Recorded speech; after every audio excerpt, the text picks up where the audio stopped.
Lecture 1 થી વધુ પ્રકારનું સંચય આવૃત્તિ વક્ર. ગઈ વખતે આપણે લાસ્ટ લેક્ચરમાં થી ઓછા પ્રકારનું સંચય આવૃત્તિ વક્ર કઈ રીતે દોરી શકાય, કઈ રીતે એના કોષ્ટકને બનાવી શકાય એ થિયરીને આપણે જોઈ ગયા. હવે આ લેક્ચરની અંદર આપણે થી વધુ પ્રકારનું સંચય આવૃત્તિ વક્ર કઈ રીતે રચી શકાય એ સમજીએ. પહેલા પેલું થી વધુ પ્રકારના સંચય આવૃત્તિ વક્રમાં વર્ગની અધઃ સીમા, ધ્યાન આપજો, થી ઓછા પ્રકારની અંદર હતું વર્ગની ઉર્ધ્વ સીમા, જ્યારે અહીંયા આવશે અધઃ સીમા, એને x અક્ષ એટલે કે સમક્ષિતિજ અક્ષ પર અને તેને સંગત સંચય આવૃત્તિને y અક્ષ એટલે કે શિરોલંબ અક્ષ પર દર્શાવાય છે. બીજા નંબરના મુદ્દામાં તમે આલેખ દ્વારા સમજી શકો છો. x અક્ષ એટલે અધઃ સીમા, x અક્ષ એટલે સમક્ષિતિજ અક્ષ અને y અક્ષ એટલે સંચય આવૃત્તિ એટલે કે શિરોલંબ અક્ષ. ત્રીજો નંબર, બંને અક્ષો પર માપ સમાન ન પણ હોય. તમે થી ઓછા પ્રકારમાં જોયું તો બંને અક્ષો પર માપ સમાન પણ હોઈ શકે, એનાથી તદ્દન વિરુદ્ધ બંને અક્ષો પર માપ સમાન ન પણ હોય. ચોથો નંબર, દરેક વર્ગ માટે ક્રમયુક્ત જોડોને અનુરૂપ બિંદુઓ આલેખ પત્ર પર મૂકવી અને મુક્ત હસ્ત સળંગ વક્ર દ્વારા જોડવી. ક્રમયુક્ત જોડો એ કોષ્ટક ઉપરથી આપણે હમણાં મેળવીએ. નંબર 5, આપણે જે વક્ર મેળવીએ છીએ તે વક્રને સંચય આવૃત્તિ વક્ર અથવા થી વધુ પ્રકારનો ઓજીવ કહેવામાં આવે છે. તો એને સમજવા માટે એક ઉદાહરણ અહીંયા મૂકેલું છે. એ ઉદાહરણની અંદર 4 ખાના છે, એમાં 2 ખાના જે છે રકમના કહી શકાય અને બાકીના જે 2 ખાના છે ગણતરી માટેના. બંને અલગ અલગ છે, પણ આપણે સમયના બચાવ માટે સરળતાથી સમજી શકાય એટલા માટે એક સાથે લખેલા છે. મેળવેલ ગુણ અને વિદ્યાર્થીઓની સંખ્યા પ્રમાણે છે. 0 કે તેથી વધુમાં 5, 10 કે તેથી વધુ 3, 20 કે તેથી વધુ 4, 30 કે તેથી વધુ 3, એમ કરીને છેલ્લે 90 કે તેથી વધુ વિદ્યાર્થીઓની સંખ્યા 8 છે. પહેલા પેલું તો ટોટલ વિદ્યાર્થીઓની સંખ્યાઓનો સરવાળો 5 ને 3 8 ને 4 12 ને 3 15, એમ આ બધા વિદ્યાર્થીઓનો જો સરવાળો કરીએ તો એ 53 આવે. યાદ રાખજો, 53 એ સરવાળો છે.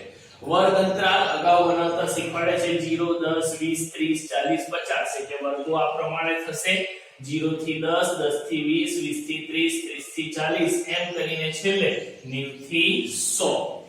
થી ઓછા પ્રકારમાં આવૃત્તિઓનો સરવાળો થતો હતો, જ્યારે થી વધુ પ્રકારમાં બાદબાકી થશે. આ બાબત યાદ રાખજો.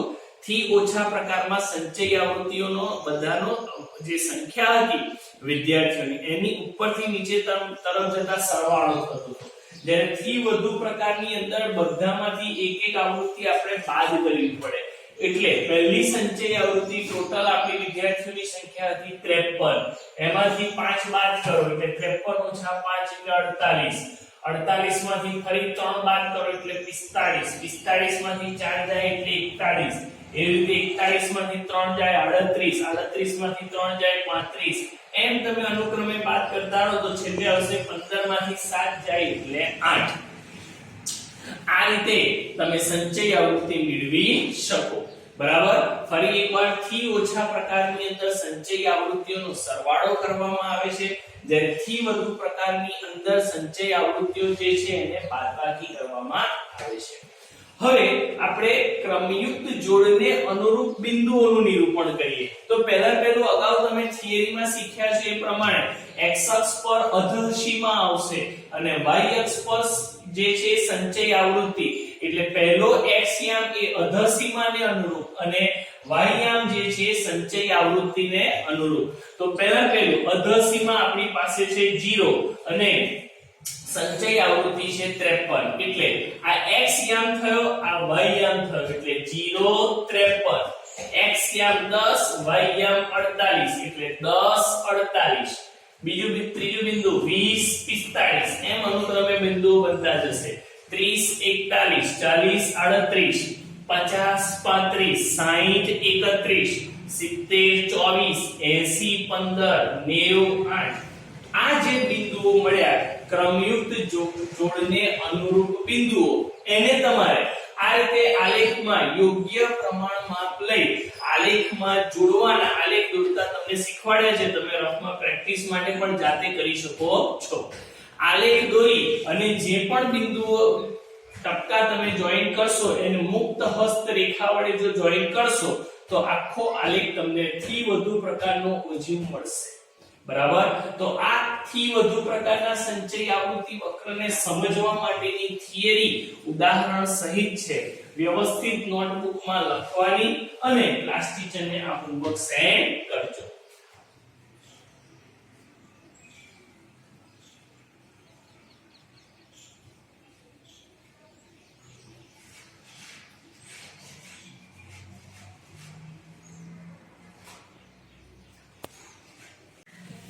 લેક્ચર 2 સ્વાધ્યાય 14.4 આપણે થિયરી શીખી ગયા. થિયરીની અંદર આપણે જોયું કે કઈ રીતે થી વધુ પ્રકાર અથવા થી ઓછા પ્રકારનું કોષ્ટક બનાવી શકાય. હવે એનો ઉપયોગ કરી અને દાખલાના સમજીએ. દાખલા નંબર 1 ની જરૂરી બાબતો બોર્ડ પર લખેલી છે. રકમ આ પ્રમાણે છે. નીચેનું વિતરણ એક કારખાનાના 50 કર્મીઓનું વેતન દર્શાવે છે. પછી આ કોષ્ટક આપેલો છે. ઉપરના વિતરણને થી ઓછા પ્રકારના સંચય આવૃત્તિ વિતરણમાં ફેરવો અને તેનો ઓજીવ દોરો. બરાબર. એટલે પહેલું તો આપણે આ જે કોષ્ટક આપ્યો છે એના આધારે એને થી ઓછા પ્રકારના આવૃત્તિ વિતરણમાં ફેરવીએ, જે તમને શીખવાડેલું છે. રકમમાં દૈનિક વેતન આપણને આપેલું છે, જે અહીંયા લખી દીધું. દૈનિક વેતન 100 થી 120, 120 થી 140 એમ કરીને છેલ્લે 180 થી 200. કામદારોની સંખ્યા અનુક્રમે આપી છે 12, 14, 8, 6 અને 10. પહેલું આપણે એને થી ઓછા પ્રકારના આવૃત્તિ વિતરણમાં ફેરવીએ તો દૈનિક વેતન પહેલી આપણે જાણીએ છીએ, થિયરી શીખી ગયા છે. આમાં આપણે ઉધ્વ સીમાનો ઉપયોગ કરવાનો. તો પહેલા વર્ગ માટે ઉધ્વ સીમા છે 120, એટલે 120 થી ઓછા કેટલા થશે? 12. પછી બીજામાં 140 છે, એટલે 140 થી ઓછા 12 + 14 એટલે 26. ત્યાર પછી ત્રીજામાં ઉધ્વ સીમા છે 160, એટલે 160 થી ઓછા 26 + 8 એટલે 34. ત્યાર પછી ચોથામાં 180 છે ઉધ્વ સીમા, એટલે 180 થી ઓછા આટલાનો સરવાળો 34 થયો તો એમાં 6 ઉમેરો એટલે 40. ત્યાર પછી છેલ્લામાં 200 છે ઉધ્વ સીમા, એટલે 200 થી ઓછા 40 + 10 એટલે 50. આ રીતે કામદારોની સંખ્યા એટલે કે એની સંચય આવૃત્તિ મળી જાય. હવે આપણે એની ક્રમયુક્ત જોડ બનાવીએ. થિયરીમાં શીખ્યા હતા કે થી ઓછા પ્રકારના સંચય આવૃત્તિ વક્ર દોરવો હોય તો તમારે x યામ જે છે ઉધ્વ સીમાનો આવે અને y યામ જે છે સંચય આવૃત્તિ તેને અનુરૂપ હોય તે. તેની ક્રમયુક્ત જોડ પહેલું તો ઉધ્વ સીમા અહીંયા લખેલી છે 120 એ 12, ત્યાર પછી 140 એ 26, 160 એ 34, 180 40, 250. બરાબર. એટલે કે આ જે છે પહેલું x યામ જે છે એ બધા ઉધ્વ સીમા દર્શાવે છે અને y યામ જે છે સંચય આવૃત્તિ. એને અનુરૂપ આપણે આલેખ દોરતા અગાઉના ચેપ્ટરોમાં શીખ્યા છે. એટલે x અક્ષ અને y અક્ષ. x અક્ષ જે છે સમક્ષિતિજ રેખા છે એની પર ઉધ્વ સીમાઓ આવે અને y અક્ષ જે છે એની પર આવશે સંચય આવૃત્તિ. બરાબર. પહેલું તો પહેલી જે આપણું બિંદુ છે 120 છે x અક્ષ પર, એટલે લગભગ આપણે અહીંયાથી શરૂઆત કરીએ બે બિંદુઓ છોડીને. પહેલું 120 એક ટપકું જવા દો, ફરી 140, ફરી 160, ફરી 180 એમ કરીને છેલ્લે છે 200 સુધી. બરાબર. ઓકે. મોટામાં મોટી જે y યામ છે 50 છે, એટલે આપણે 10 નો પણ પ્રમાણ માપ લઈ શકીએ અથવા 5 નું. આપણે y અક્ષ પર 5 નું પ્રમાણ માપ લઈએ. 5, 10, 15, 20, 25 એમ કરીને 50 સુધી. હવે આલેખ જોડતા તો તમને આવડે છે. એ જ રીતે x યામ છે 120 અને y યામ છે 12, એટલે 10 ની પછી 11, 12 ની લીટી ત્યાં હું ટપકું કરી અને બિંદુ લખી દેવાનું. 120 એ 12, પછી 140 એ 26. x યામ 140 છે, y યામ 25 ની ઉપર એક લીટી ત્યાં 26 આવશે, એટલે 140 એ 26. ત્યાર પછી 160 એ 34. તમે જોઈ શકો છો 35 ની એક લીટી નીચે, એટલે ત્યાં આવશે 34. બરાબર. ત્યાર પછી 180 એ 40, 40 નું પ્રમાણ માપ સરળ હોય એટલે સીધી જ લીટી આવે. અને ત્યાર પછી 200 એ 50. હવે આ જે બિંદુઓ આપણે દર્શાવ્યા એ બિંદુઓને વડે મુક્ત હસ્ત રેખા વડે જોઈન કરવાનું, જેમ કે આ રીતે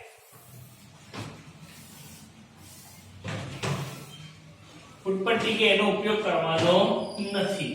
મુક્ત હસ્ત રેખા જો આ રીતે દર્શાવી દઈએ તો આપણને આ જે આલેખ મળ્યો, આ જે વક્ર મળ્યો એ થી ઓછા પ્રકારનો સંચયી આવૃત્તિ વક્ર કહેવાય. મેઈન વસ્તુ એમાં કોષ્ટક બનાવવો છે. આલેખ દોરતા તો આપણને ફાવે, જે બિંદુ આપણે અગાઉના ચેપ્ટરમાં જોઈન કરતા હતા આલેખમાં એ જ રીતે અહીંયા જોઈન કરવાના છે. પણ મેઈન વસ્તુ આમાં છે થી ઓછા પ્રકારની અંદર એની ક્રમયુક્ત જોડ બનાવવી અને એનો કોષ્ટક બનાવવો, જે થિયરીમાં પણ શીખવાડ્યું એઝ વેલ એઝ તમને આ દાખલામાં પણ પ્રોપર સમજાવ્યું. તો આખો દાખલો વ્યવસ્થિત ગણવાનો, આલેખ જે છે એ આલેખ પોથીની અંદર ઉતારવાનો. ઓકે, તો એ ઉતાર્યા બાદ ક્લાસ ટીચરને સેન્ડ કરજો.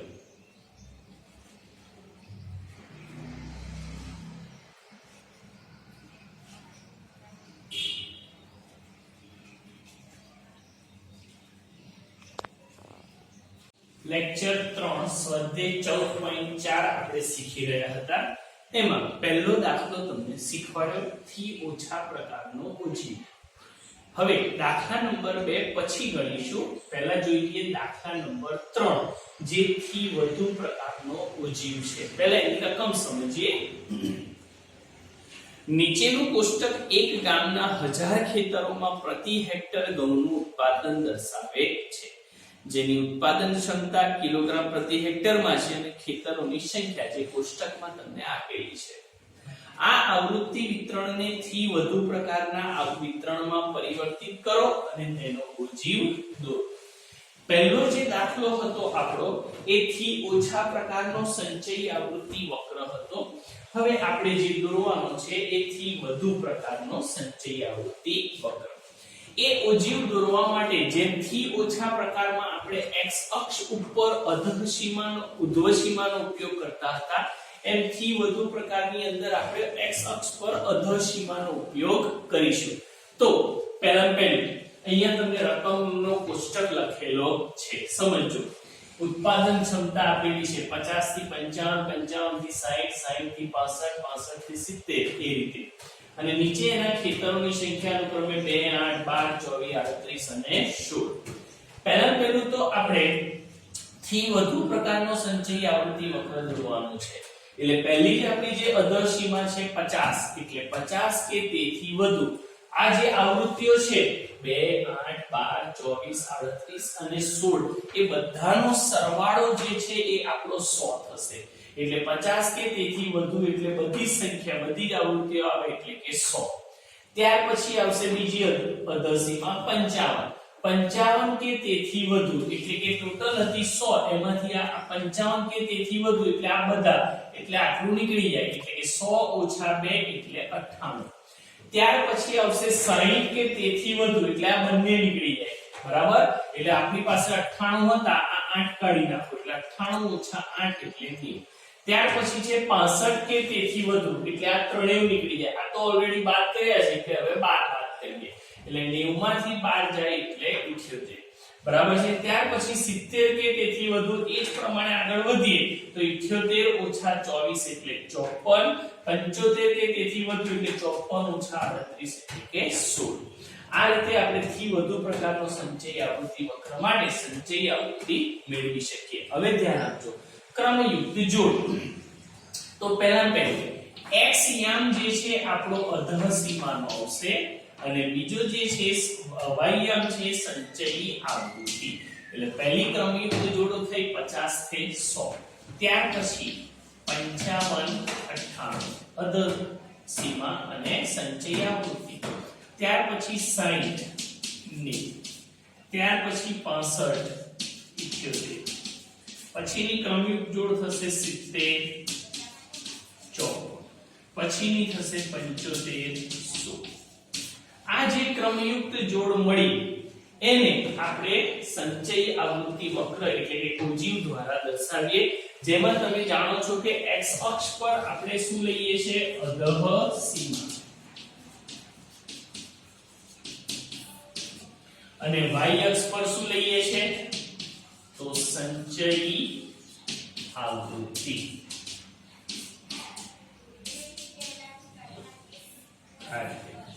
અધસીમા અને સંચયી આવૃત્તિ. ઓકે, તો પહેલું x અક્ષ પર અનુક્રમે પ્રમાણમાપ લીધું આપણે 50 55 અધસીમાઓ લખી દીધી છે. જેમ આપણે પહેલો દાખલો શીખ્યા હતા એમ આલેખ દોરવાનું સરળ હોય છે. y અક્ષ પર યોગ્ય પ્રમાણમાપ લઈ સંચયી આવૃત્તિ દર્શાવી છે. મોટામાં મોટી 100 સુધી જવાનું છે, એટલા માટે આપણે 10 15 10 20 10 10 નું પ્રમાણમાપ લઈને સંચયી આવૃત્તિ દર્શાવેલ છે. હવે આપણે બિંદુઓ જોઈન કરીએ. પહેલું છે 50 એ 100. 50 ત્યારે 100 એટલે પહેલું બિંદુ 50 એ 100. ક્રમયુક્ત જોડ x અક્ષ પર x યામ 50 છે, y યામ 100 છે. બીજું 55 એ 98 એટલે x યામ 55 98 એટલે 90 અને 100 ની વચ્ચે 4 લીટી હોય એ પૈકી બે નું પ્રમાણમાપ લઈએ એટલે 92 94 96 અને 98 એટલે 100 થી એક નીચે લીટી ત્યાં આવશે 55 અને 98 બિંદુ. ત્યાર પછી 60 એ 90 આ 60 છે અને 90 એ તો સીધી રીતે દોરી શકાય. ત્યાર પછી 65 એ 78 એટલે 70 અને 80 ની વચ્ચે 4 લીટી ગણતરી કરો તો 72 74 76 અને 78 એટલે 65 એ 78. ત્યાર પછી 70 એ 54 54 એ ક્યાં આવશે 50 અને 60 ની વચ્ચે એટલે ટોટલ 4 લીટીઓ હોય 52 અને 54 એટલે બીજા નંબરની લીટી ત્યાંથી 70 એ 54 અને પછી આવશે 75 એ 16 એટલે 16 ક્યાં આવશે 10 અને 20 ની વચ્ચે. બરાબર છે. ઓકે, આ રીતે તમે અહીંયા બોર્ડ ઉપર જે છે યોગ્ય માપ ન હોય તમે ગ્રાફમાં દોરશો તો સરળતાથી તમને સમજ પડે. હવે આ બિંદુઓ છે એને મુક્ત હસ્ત રેખા વડે જોઈન કરીએ. તો આ રીતનો આપણને થી ઓછા પ્રકારનો ઓજીવ મળે. બરાબર છે. આ થી ઓછા પ્રકારનો જે ઓજીવ છે એ તમારે વ્યવસ્થિત ગ્રાફ બુકમાં દોરી અને ક્લાસ ટીચરને સેન્ડ કરવાનો. મેઈન વસ્તુ એની ક્રમયુક્ત જોડ છે જેના આધારે આપણે આલેખ સરળતાથી દોરી શકીએ. તો બે આલેખ થયા. દાખલા નંબર 1 એ થી ઓછા પ્રકારનો હતો અને દાખલા નંબર 3 એ થી વધુ પ્રકારનો સંચયી આવૃત્તિ વક્ર. બંને વ્યવસ્થિત ગ્રાફ બુકમાં દોરી તમારા ક્લાસ ટીચરને સેન્ડ કરશો.